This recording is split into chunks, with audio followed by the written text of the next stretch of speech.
Assalamualaikum warahmatullahi wabarakatuh. Apa kabar Bapak Ibu semuanya? Semoga acara sore hari ini bisa menjawab pertanyaan Bapak Ibu semuanya yang masih penasaran, yang masih ingin tahu lebih jauh tentang pengelolaan kinerja menggunakan PMM. Nah, sebelumnya saya akan sampaikan terlebih dahulu bahwa saat ini sudah diluncurkan pengelolaan kinerja pada PMM. Jadi ini bukan hal baru pengelolaan kinerja. Untuk ASN, seluruh Indonesia itu harus membuat SKP, ya enggak? Jadi sebelum ada pengelolaan dengan PMM ini, Bapak Ibu juga sudah wajib buat SKP. Nah, ini sebenarnya yang sekarang lagi dibuat, itu adalah alat bantu yang tujuannya adalah memudahkan Bapak Ibu guru dan kepala sekolah untuk menentukan sasaran kinerja yang lebih kontekstual sesuai dengan kebutuhan satuan pendidikan dan pengembangan karir Bapak Ibu guru sendiri.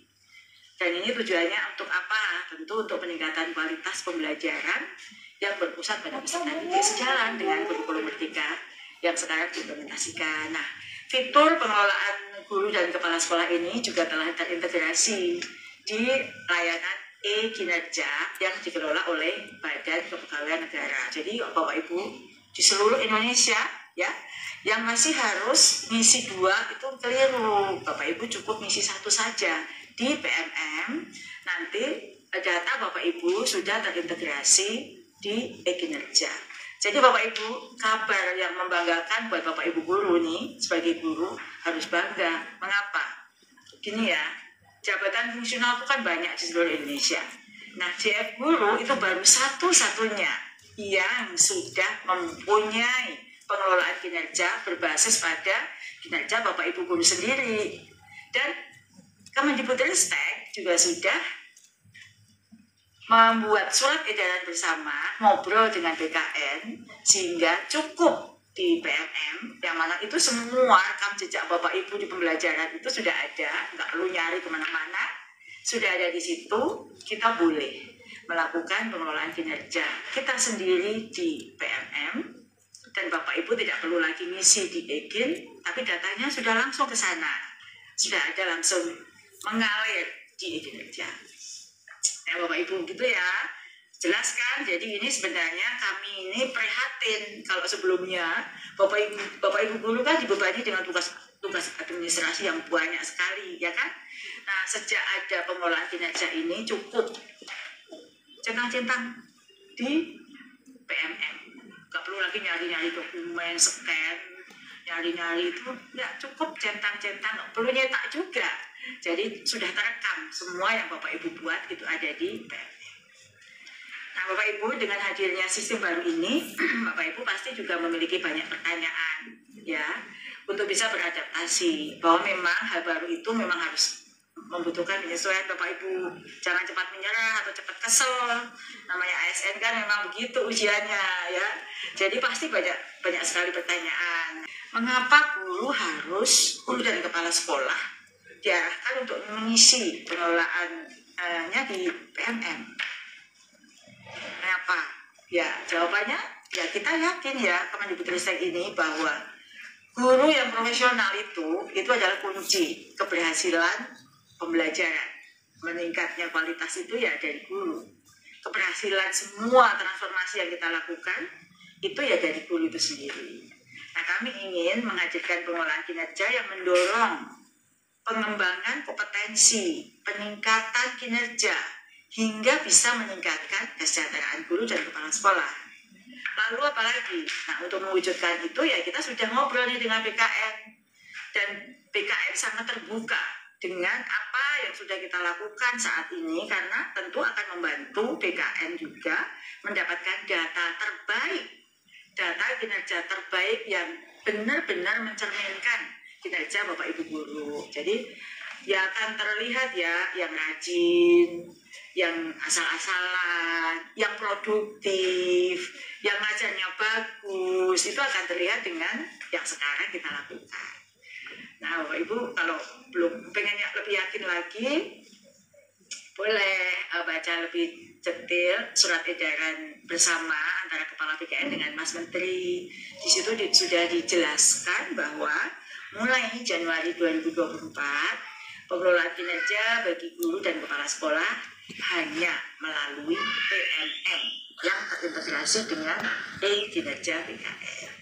Tidak perlu lagi ya, tadi sekali lagi nggak perlu lagi dua-dua mubazir Bapak Ibu. Satu aja sudah cukup di PMM. Dan ingat, bagi yang belum selesai sampai sekarang, kan banyak nih yang nanya, mau diperpanjang dong waktunya, saya belum selesai, internet di tempat saya jelek.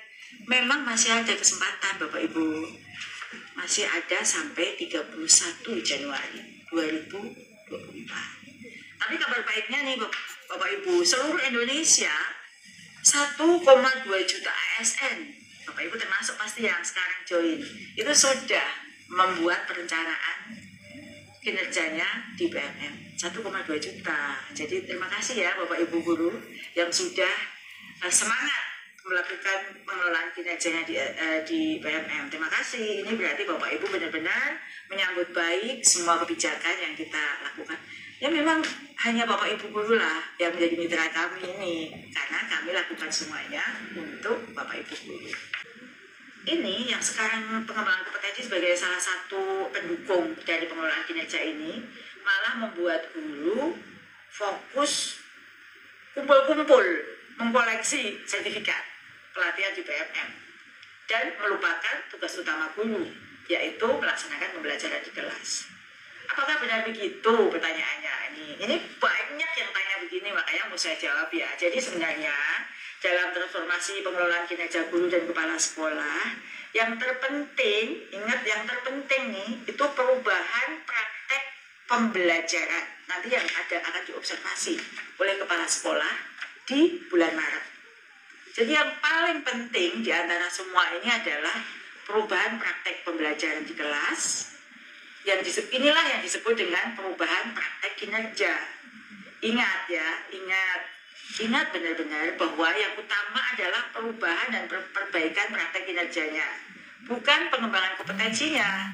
Jadi kalau di situ ada syarat pengembangan kompetensi, itu adalah sebagai bahan pertimbangan bagi kepala sekolah untuk memberikan penilaian pada gurunya sebenarnya seberapa si guru ini melakukan pengembangan kompetensi. Sekali lagi ini adalah penunjang dalam perubahan praktek pembelajaran. Maka tadi yang di awal saya sebut, ngobrol dulu apa sih yang pengembangan kompetensi yang mau diambil, apakah ini sejalan dengan praktek pembelajaran yang mau Bapak Ibu lakukan. Jadi Bapak Ibu guru dan kepala sekolah yang saya banggakan semua di seluruh Indonesia, jadi mindset dalam mengelola kinerja ini adalah ingat perubahan praktek pembelajaran yang akan diobservasi. Ini yang perubahan yang sangat signifikan dari sasaran kinerja pegawai sebelumnya ya. Kalau dulu memang fokusnya kan mengumpul sertifikat nih. Nah sekarang enggak, perubahan praktek pembelajaran, pengembangan kompetensi sekali lagi itu merupakan penunjang bagi praktek pembelajaran. Dengan demikian, jangan berlomba-lomba untuk mengejar sertifikat, tapi berlomba-lombalah untuk melakukan perubahan dan peningkatan praktek pembelajaran di kelas dan juga di satuan pendidikan. Itu ya, Bapak Ibu. Jadi pertanyaannya, semisal RHK kita mengambil 44 poin, ternyata hanya terpenuhi 32 sesuai dengan poin minimal. Apakah ini masalah, Bu? Jadi sebenarnya tidak masalah. Jadi kalau RHK nulisnya 44, tapi pada saat nanti sampai Juni itu kan ya Bu Abdina, itu baru tercapai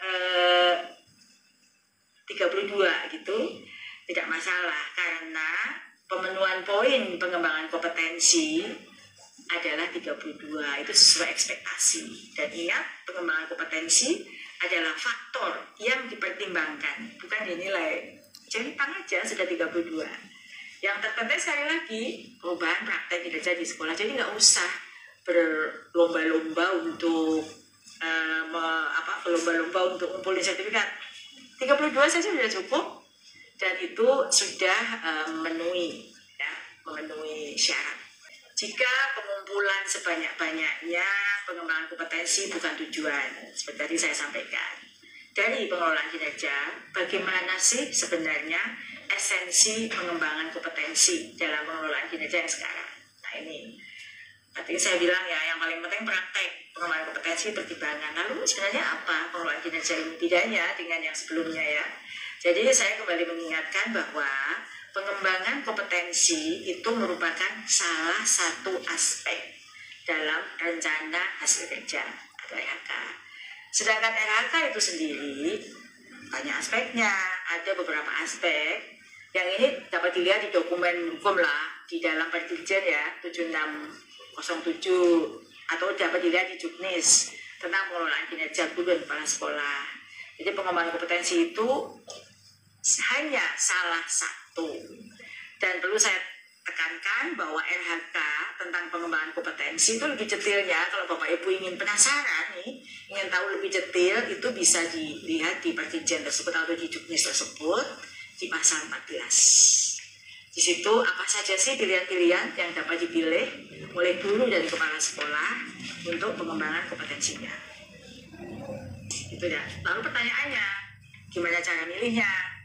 Simpel sekali. Jadi ada beberapa aspek yang bisa dipertimbangkan untuk memilih RHK untuk pengembangan kompetensi ya.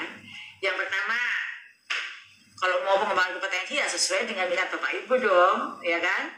Sesuai minat kita. Yang kedua nih, harus realistis. Makanya tuh waktu pada awalnya harus mikir nih, kemampuan saya sampai Juni itu yang fokus dalam pembelajaran tapi tetap melakukan pengembangan kompetensi itu apa? Yang realistis, yang dapat dilakukan selama 6 bulan. Jangan isi 100. Tetapi beban mengajar Bapak Ibu juga banyak. Jadi yang realistis tuh berapa dan apa dalam 6 bulan ke depan yang dapat dilakukan nih sampai di Juni. Kemudian variatif, jadi jangan terus semuanya webinar gitu ya. Anda dapat milih beberapa variasi dari RHK yang tentunya realistis dan sesuai dengan minat Anda. Jadi lalu RHK-nya apa saja sih? RHK jadi pengembangan kompetensi ini bermacam-macam. Misalnya nih Bapak Ibu yang jadi jawaranya PMM yang sering melakukan pelatihan mandiri gitu ya. Jadi pelatihan mandiri di PMM misalnya itu menjadi peserta program pelatihan dan pendidikan jangka pendek dan menengah di bidang kepemimpinan dan bidang teknis yang relevan. Apalagi partisipasi dalam seminar, lokakarya, konferensi, simposium, studi banding lapangan yang diselenggarakan di bidang pendidikan. Apalagi peserta coaching atau mentoring pengembangan kompetensi oleh guru, kepala sekolah, dan atau pengawas sekolah, atau peserta berbagi praktek baik yang diselenggarakan oleh Kombe. Jadi banyak banget kan pilihannya. Jangan terus, kalau saya baca itu siang ngajar, sore sampai malam webinar aja.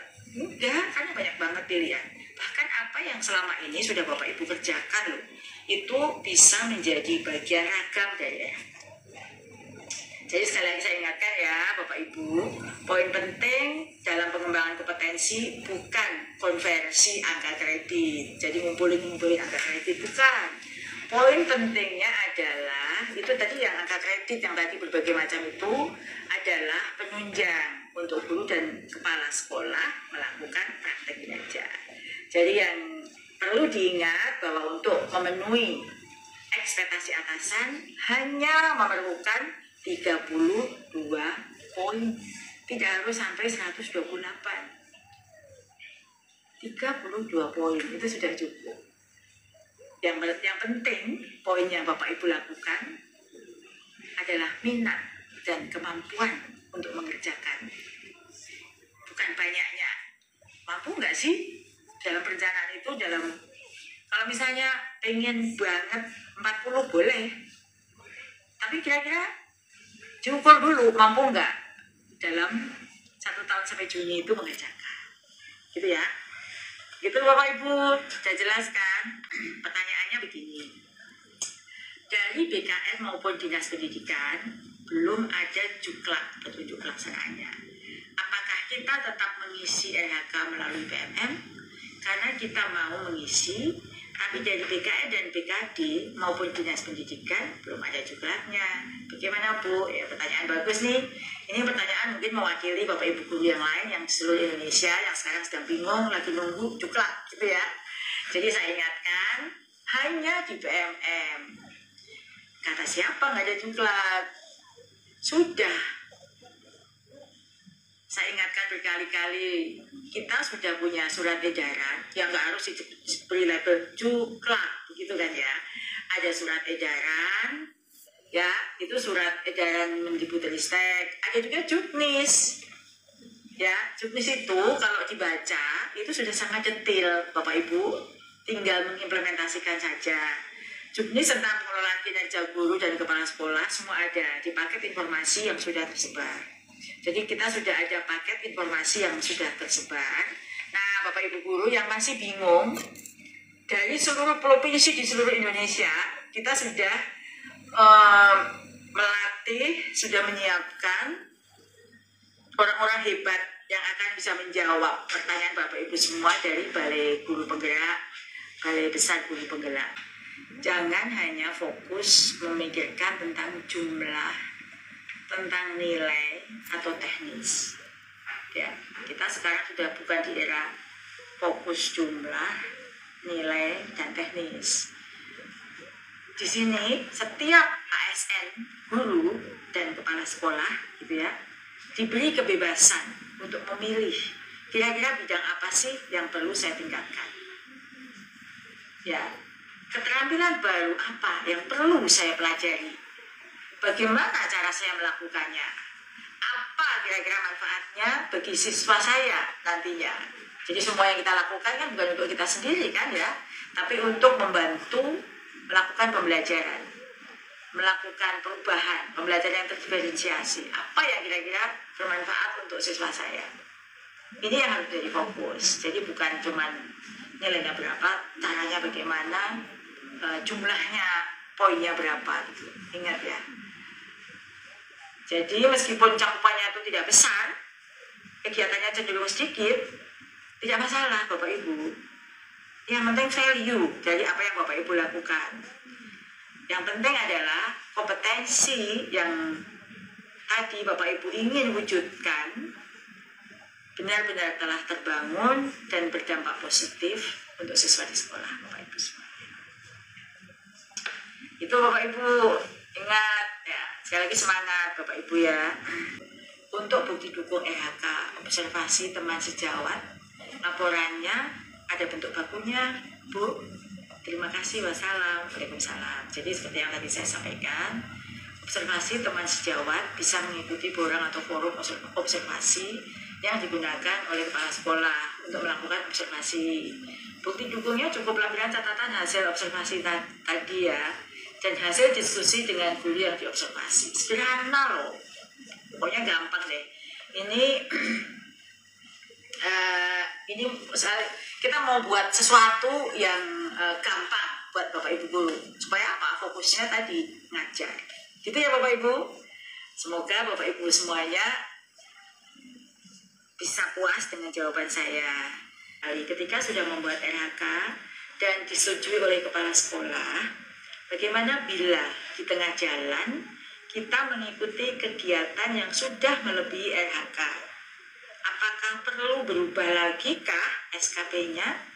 Tetap dinilai atau harus Bu poinnya? Oh, pertanyaan yang bagus nih. Dan ini pasti banyak dilakukan oleh guru-guru ya. Ketika dulu waktu ngisi RHK, ternyata di dalam proses ada pelatihan yang bagus banget gitu ya.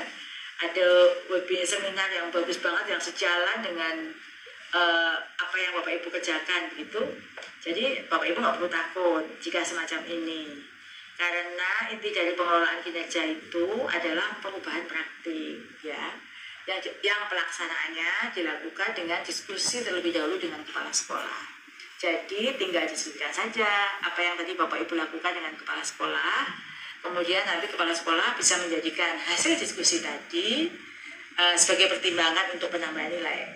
Jadi kan sebenarnya kan yang paling penting kan penilaian pada saat praktek ya. Kalau tadi Bapak meskipun tidak ada di dalam RHK, tapi itu benar-benar sesuatu yang membantu Bapak Ibu meningkatkan kinerja pembelajaran, ngobrol aja dengan kepala sekolah.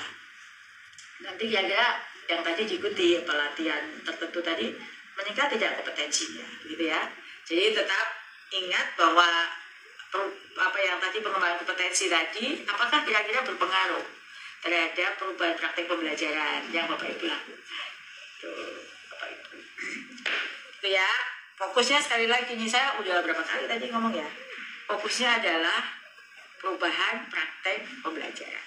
Kita ingin anak-anak kita dapat belajar sesuai dengan kemampuannya melalui Bapak Ibu guru. Poin pengembangan kompetensi itu akan terhitung gimana jika sebagai bahan pertimbangan Ibu. Bagus banget Bu pertanyaannya. Ya, ini untuk semuanya juga guru-guru yang lain. Jadi dalam sistem pengelolaan kinerja guru dari kepala sekolah yang baru ini yang kita pakai, angka kredit yang diperoleh adalah hasil penilaian kinerja secara menyeluruh. Ya, secara menyeluruh. Tapi sekali lagi yang akan menjadi fokus adalah perubahan praktek kinerja, gitu ya. Tetapi bila Bapak Ibu sudah menunjukkan upaya pengembangan kompetensi yang baik, tentu ini bisa menjadi masukan bagi atasan, dalam hal ini kepala sekolah, dalam memberikan nilai baik untuk penilaian kinerja Bapak Ibu.